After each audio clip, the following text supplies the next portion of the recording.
Why while we talk? No, I Why? don't. Oh, Sure. Shit. Oh, okay. I like how there's a clear divide between us. Like it's the man and the woman.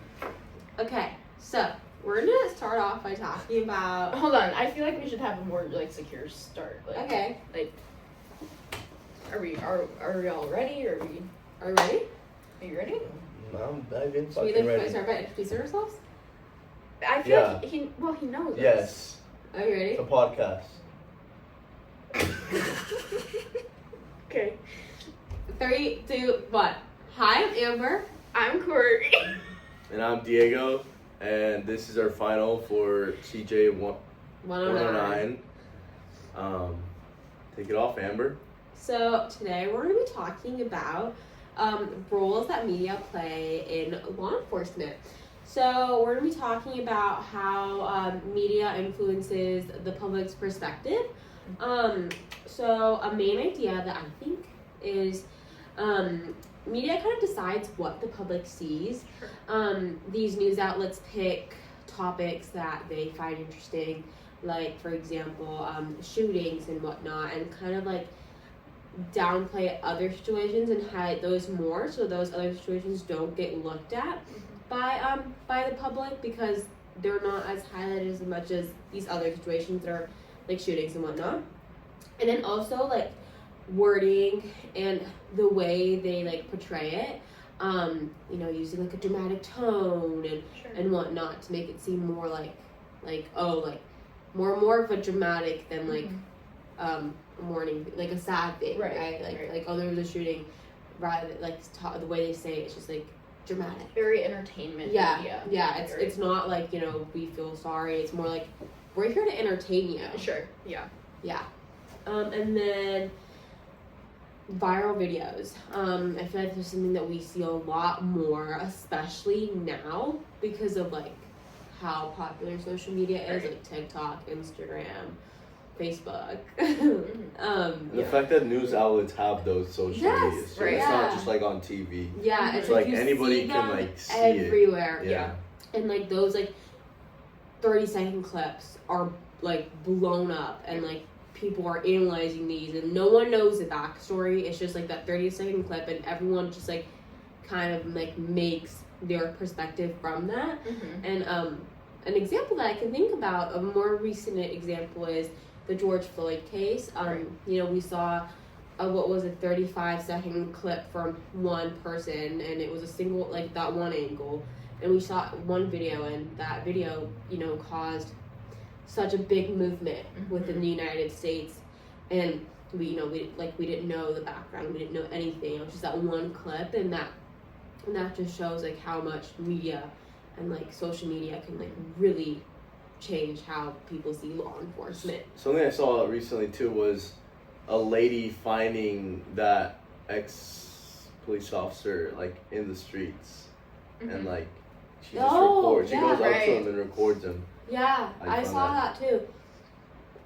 And also like TV shows like CSI and whatnot, like they show like, oh, like if you go to so and so and they're like, I need these records right now, that you're gonna get them then and there. Rather, like it actually takes like months, if not years, to actually get those records because they're shoved into some cabinet and like in a building. Like they're impossible to get into. Yeah. There's huge differences between social media, entertainment media, and then like news media. Yeah. Which all portray different things to the general public and affect the way that like we interact with police. I 100% agree, and I feel like also like they also like say so many different things, right? Like someone's gonna believe something that they see on TikTok, and then someone's gonna believe something they say on the news, and I think that creates so much conflict. Yes. Not just within law enforcement, but within our society as well. I think, yeah. And so I want to kind of talk about kind of like community policing and like barricades and like solutions that we could possibly have. So some community barriers that we have is like lack of trust. What? Are you going into topic 3? No, Sorry, not topic 3, topic 2. Oh my God. Yeah.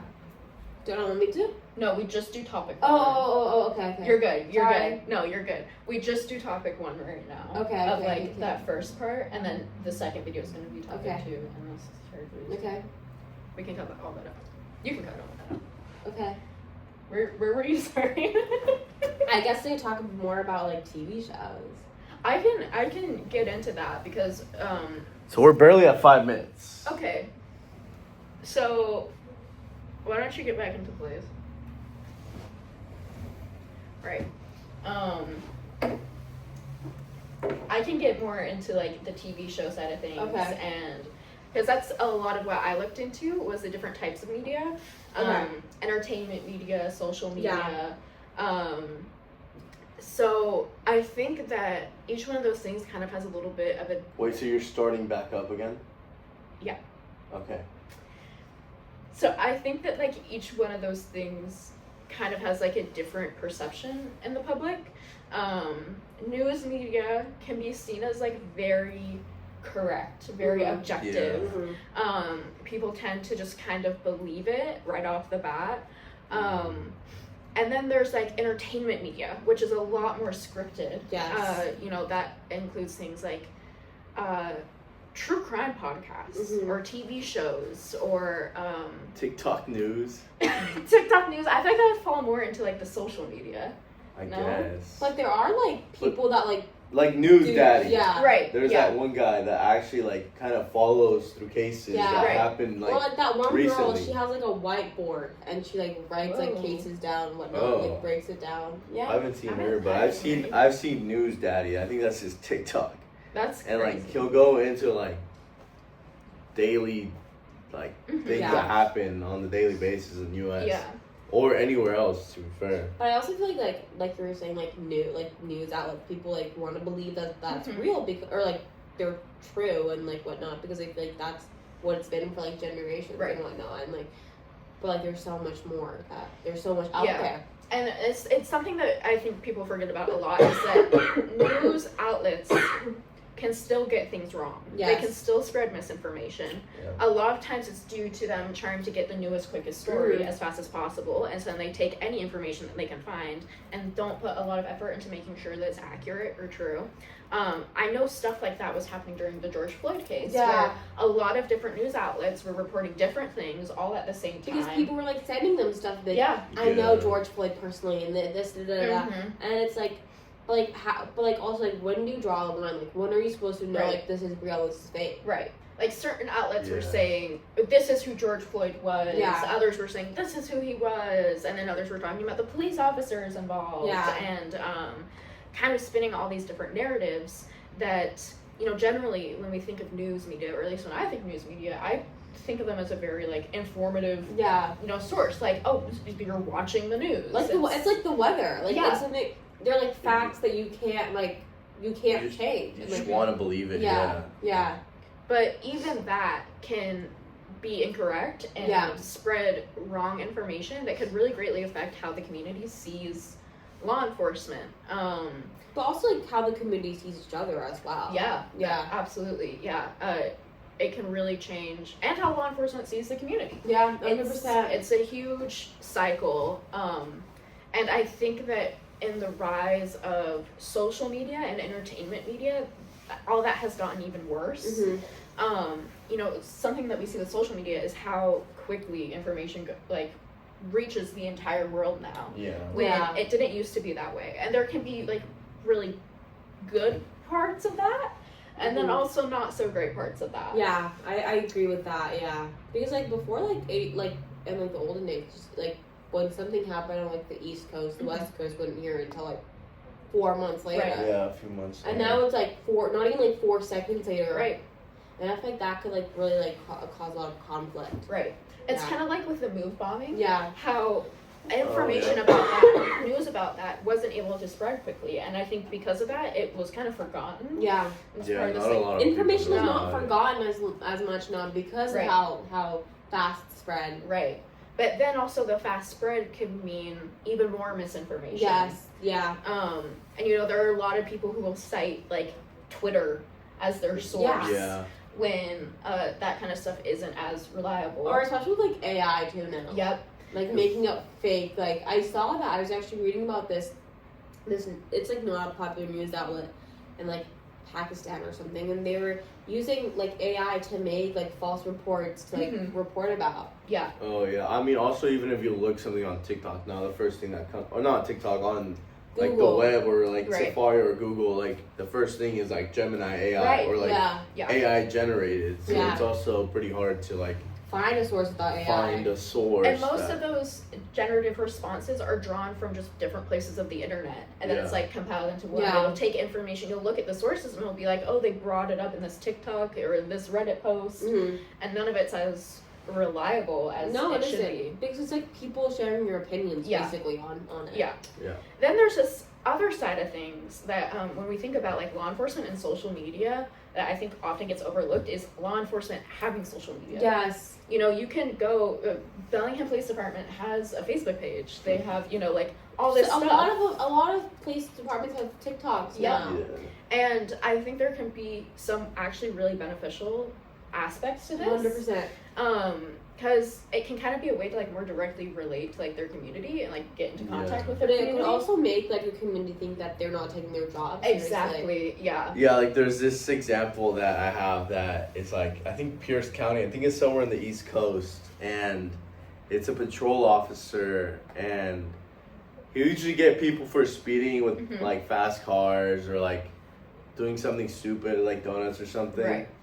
So then like he'll get them and they'll be in custody, and he'll like make a TikTok on of it, and like he'll be like, Oh, I know we what just you're got talking about. this guy, Yeah. blah blah blah, and then like a bunch of other officers have him in custody while this guy's making the TikTok. Right. I think that I don't think that's like It can be like a deterrence, I guess, like Yeah, and also- a sort of deterrence to Yeah. other Mhm. people, because in the East Coast it kind of tends to be pretty yeah. common for like street racers and Mhm. like that type of stuff to happen.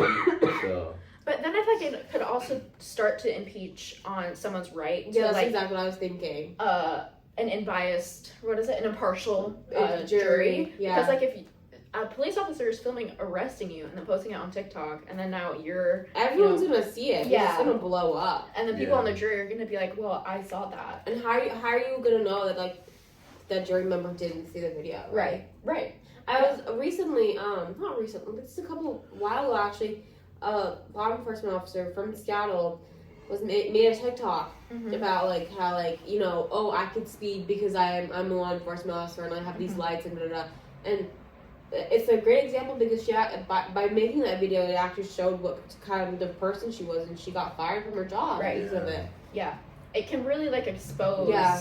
a lot of stuff. Like how true person's nature. Mhm. Yeah. Yeah, and I think it can be, I mean, I don't think there's ever going to be the perfect media source that either perfectly makes the relationship between officers and the community Yeah. healthy and functional.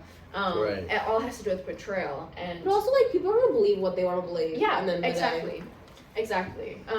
And I think then there's this whole other side of things. It's like entertainment media, which you kind of started to get into, Amber. Yeah. Of like podcasts or these TV shows. Yes, You know, you think yeah. about like all these new, very dramatized shows like Dahmer. Yeah, that or kind of like stuff. There's recently one it's called the Murdochs. It was a case. Oh, I haven't heard this. It's a really interesting case about this man that killed his family after his son killed a girl in a boating accident. Mhm. And I feel like the way that the case is portrayed, and he was a lawyer himself, and like the way the case is portrayed, it's just done. I don't think it gives it justice because Right. it's so it's so like dramatic. Mhm. In reality, you read the case, and you're like, this is not what happened. Yeah, and there's a term now used in entertainment media called second screen. Yeah. So when people are making something, they're asking, is this second screen enough for our audience? Meaning, is this just entertaining enough, but also not too captivating, where people can just put it on in the background and then play on their phone with their second screen while Yeah. this is on in the background. And true crime stuff has really fallen into that category of like these true crime docs where it's like they're going into these cases when really it's just kind of they're not putting a lot of effort Yeah. into it, and they're just making it like second screen media, Yeah. just very surface level. And on one hand, it can bring a lot of awareness to these cases that otherwise get overlooked. Yeah. I feel like the podcasts that we listen to for class are a great example of that, Yeah. of like really delving into these cases. But I think that's like them genuinely just curious, like Right. actually diving in. And then there's like true crime shows where you're just like, is this made for entertaining me? Right. Like, you know, you generally yeah. question Or like yourself. TikToks where it's like the AI stories where Right. it's like, Yeah. Yeah. it hooks you, but then it's like, oh, do you want to hear the rest of the story? Like, download the app. Or if Right. you want to make these type of videos, download the app. So it's Right. like all AI generated, Mhm. but then like it gets you so hooked that you want more of it. Right. That's when people kind of fall as Yeah. well. And I think that trap is something that for me, when I watched stuff like that media, like these true crime docs, and I'm watching them and I'm just like, how much do they really care about the victims in this That's case? right, yeah, right? Like, That when I Yeah. watched the lieutenants or whoever who worked on this case talking in this documentary, I'm like, and like they're like, you know, they're so proud of you. Right. They're like, I've solved 73,000 cases. Right. And you're like, but do you actually like care? Like, do you care? yeah. And I'm like, are you doing this documentary because you want for this to be more public and you want Or information, you're doing it to get awareness? famous? Yeah, or are you doing it for the paycheck Yeah. or the fame or whatever? That I think can cause this really icky gripe between the community and law enforcement. And then you were kind of saying this earlier too, of like it can just so incorrectly portray 100%. how the actual justice system works and Yeah. the timelines and the bureaucratic tape Mm-hmm. that you have to get through for Yeah. a real trial to Yeah. happen, for due process to happen. A lot of people like don't understand like a normal trial takes like anywhere from like weeks to months, and it's Right. not just like 3 days and boom. Right. Or years. Right. Like think Yeah. of like really high profile cases like Luigi Mangione. Yeah. That's still that's still Yeah. going on. He just I think it was like today. Or he like was O.J. in court. Simpson's case, Yeah. right? Like those Yeah. generally like those get dragged out, and like people don't know that because like in TV shows it's like a 2-day case and boom, the person's locked up. Yeah, you watch Well, that's kind of what happened with the Luigi case. Yeah. I feel like it kind of went under the rug. Like, Mm-hmm. but Like it's people were still so going on. fascinated because he was Yeah. so hot, and then like Yeah. They kind of forgot about him, and little do they know the case is still going on, Right. and Yeah. he still has trial. like he's and all not that like it's stuff. not like he like didn't like it's not like he's out of prison and whatnot. Right. You know, he's still existing. Yeah. And kind of like too with the guy who assassinated Charlie Kirk.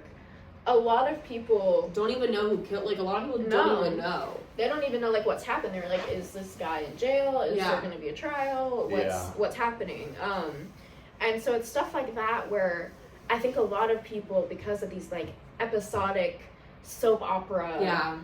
TV shows and stuff like that, that when a police officer or law enforcement or the justice system takes time to go through these They're cases, like, why are they taking so much time? yeah, it can be like, why don't you care? Why aren't Yeah. you doing more? When Yeah. it's like they have procedures that they need to Yeah, follow. and they can't just like break like their amendment rights. Like Right. they like Right. people have rights. Like they can't just like rip your freaking door off of its Mhm. hinges and like Yeah. drag you out of your house like they Yeah. do on like those shows. Like, Yeah. That's something that's kind of blown my mind since taking so many classes about Yeah. criminal justice. When Yeah. watching shows like that, being like, well, that just totally ruined the crime scene, and that's Or Good luck with trial like with all that. these podcasts in the criminal justice program, like Mhm. the West Memphis 3, right. how everything just was so sloppy. Mm-hmm. And then like social media kind of hears about it, and they're like, "Well, what the hell's wrong with the department?" And Right. they get shamed for it. So But I it's also like, feel like a lot of the times, like we feel like I feel like we look at the negatives so much and we don't look Right. at the positives. Like there's departments out there, like that have succeeded so much, but there's like one mess up they have, and that's the only thing Mhm. they're known for. Is Yeah. because like the media blew that one mistake up so Mhm. much and didn't even look at their like success rates. Right. which is like when the pros and cons come in, like. Yeah. Exactly. Like, it's just crazy how a small 10 to 15 second video can change the whole department, or like just like how people view policing, and it's kind of awful in a way, honestly, Yeah, it is. because then everyone thinks that everyone's the same with law Right. enforcement, which then leads up to bad community policing. But then there's always the rotten apples that genuinely just aren't good with communities and relating with people, like.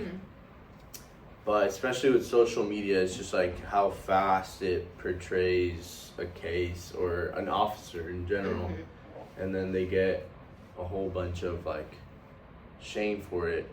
Or like there's a case where we did like the body worn camera footage where the off-duty sheriff officer like was pointing his gun and dragging all these little kids because they were allegedly doing something bad, but one of them lived in the community, and I think it was like a pretty nice. It was a nice neighborhood Yeah, in Florida. In Florida, Yeah. so it's like that. The news broke it out, and then a lot more videos came out of it. Right. And it just ended up being that the boys weren't doing anything wrong. They're just like hanging out, being teenagers. Yeah, exactly. And then this guy comes in, his gun, his badge, and then kind of just is tossing them around, and then like everyone's like, oh, he should get fired, and I think he did. I think he got suspended while that case was being viewed, and then I think he got fired. And then like you got the pros where it's like a case is being put out and people don't agree with like say what happened to the victim because the officer did something. So then they want consequences towards the officer and like to get justice, I guess. Right. Pretty much is like kind of what it has seemed like with all the podcasts we've listened to about criminal justice. But yeah. Yeah, I think that's something that's so hard as like for humans is that we so want things to just be black and white, for there to be the good and the bad, and like that's it. When now with like modern media, there's a lot of nuance that's getting missed out on. 100%. Yeah. You know, like I watched a body worn camera video the other day that was of a sheriff who got arrested for drunk driving, and he got a DWI, and people were like really angry at this guy, rightfully so, because you shouldn't be drinking and driving, especially if you're the type of guy who goes out and arrests people. Especially after all the drinking and training. Oh, I saw that. Yeah. And he was like screaming. He was like, "Do you know who I am?" Yeah. Like, yeah. and it's like, no, like just because you're, you know, the sheriff doesn't mean you're not gonna go to jail for breaking the law. Yeah. But then there's this other side of things too, where I'm like, I wonder how many people's lives he positively impacted. Who like they look at him and they're like, no, he helped me get out of a really bad situation, or he protected me, or something. And now the entire community is against him, which I'm not saying is a wrong thing because Also, he did something bad. We all mess up. Right. Yeah. And it's like some mess ups are worse than others, but should we be able to put it on blast so quickly like that without considering all the different lives? Because there's and like you feel like think like there's so many DUIs, so that does that mean we should do that with every single DUI? Like, you know, air out everyone's business like that? Right. Yeah. And I feel like that's like violating an amendment right? Like you know. I've seen similar videos to like where like the main sheriff is like speeding and like a I don't know if like that's necessarily fair. Like some do get away with it though. It's just the crazy part about it. But it just all kind of relies on social media nowadays to either make it a positive or a negative thing. Like, because there's obviously gonna be the people in the comments that are like, oh no, like he's your boss, you should let him go. Yeah. But then there's people like, oh no, like it doesn't matter if he's your boss. Yeah. Like, it just kind of depends on the department and how like fair they are. I think something to me that I've really thought about is like if the move bombing happened today with social media, like how different that would be. Oh, like, because people, you would hear about that in seconds, and people would be causing riots because of it, and there would be this outrage. This was in New York, right? Philadelphia.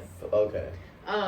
And I think in a sense that would be a really good thing, because again, like that case is something that we so often forget about. Yeah. So few people know about it because there weren't resources like social media or even entertainment media to spread it as quickly. But then there's another side of, you're talking about the cons of that, like how many people would then be exploited because of what they're going through. Yeah. And think about like all the people who like we see people now reaching out to previous victims who like lost family members, who these prolific serial killers, getting just like Netflix emailing them like, hey, And you want to do a like little that's film? not like right. Like Yeah. you know. Like, Yeah, I mean, is it like, are you trying, like, in that sense, if you think, like, are they trying to honor this person's life, or are they just trying to, like, make profit? Right.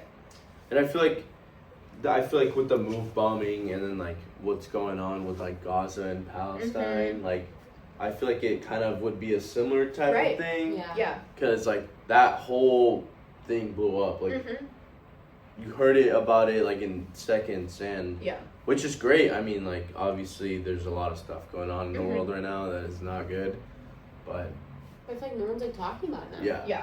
Like, Like, there were so many protests, so many everything, and now it's not like the war is gone. Yeah. Like, the war's still going, Yeah. but we just chose to ignore it because, like, as a society, we decided to move on from it Right. because it wasn't being highlighted in social media and like in media in general. Yeah. Right.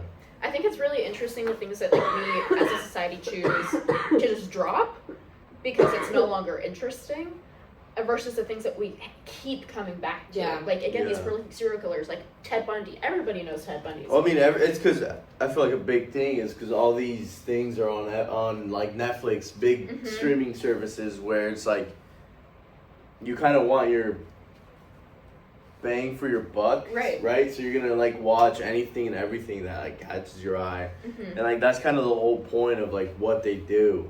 100%. It's just to get you hooked in, so then you're like, oh, similar like shows and stuff, right? So it's like, oh, let's watch this one now, and then you go on to the next and the next, and then so on and forth. So it's like kind of just crazy how anything with social media and law enforcement can just be so differently viewed. Right. Yeah. And it could happen like right here. Like Yeah. It can. if someone posted a crazy video of someone at Bellingham Police Department doing something wrong, suddenly it's like Oh, our yeah. town is Gonna hate blasted and our police department is going to be seen as totally unjust and Yeah. unlawful when there's a lot of people here who and officers here who do care Yeah. and do a lot for the community. 100%. And I also feel like the news and like social media, those two have put so much distance between like the older generation and the younger generation because the younger generation wants to believe what they see on social media. Right. And then the older generation's like, no, like, but the news said. And I think that creates so much conflict. And that can Yeah. also, with like older law enforcement officers as well, you know? Yeah. They're not going to want to believe what they see on social media. Mm-hmm. I'm not saying it's right, but like, you know, it's just like another point of view. Right. Yeah. And I think then like how these different generations or even different communities are portrayed in this media and then see it reflected back to them and all that, it just really affects how like members of the community feel when interacting with law enforcement. Yeah. You know, like as minorities, as someone who, you know, is in like poverty, all this stuff that they see how they're being treated Yeah. through Yeah. media, it But- can really change. But then there's also great programs, I feel like, in Bellingham. I feel like Right. in Bellingham we don't really lack with like a bad No, our like, law enforcement department's like so good with engaging within the community. within the Yeah. community. Like a lot there's like every year shop with the cop. Yep. Yeah. Like and like that's things that they don't post, right? So it's like Mhm. think of like all the other stuff that they're willing to do for the community. Mm-hmm. I've gone like not personally gone to shop with the cop, but like kind of seen how it works, and like Mm-hmm. some of these officers like put more money into the kids' budget Right. so they can get what they want. Yeah. And like I wonder how social media would portray that. Right. Whether it's like, I mean, hopefully it all be good, right? Mhm. Because I mean they're doing something for the community, something to help out other families that are in need, which I think is great. And I'm sure there's also a lot of other things that they do within the community. I'm sure they go to schools, like maybe food drives is like Yeah. a good thing that they're a big part of as well, and just stuff like that. Yeah, I think like kind of like what you were saying, like I wonder how people would react if instead of these entertainment documentary places making about these horrible things that have happened, like what if they looked at the good things that Yep. happened, Yeah. and how greatly that would affect how people see police then. Yeah, I would love to see like a documentary where like they take like a bad thing that happened and how kind of like the community and the police kind of handled that Right. and like the outcome of that. Yeah, Yeah. that'd be really interesting. Yeah. Guys, we've like talked Yeah, for how a minute. long do we have? 30 minutes. Oh, yeah. Okay, wait.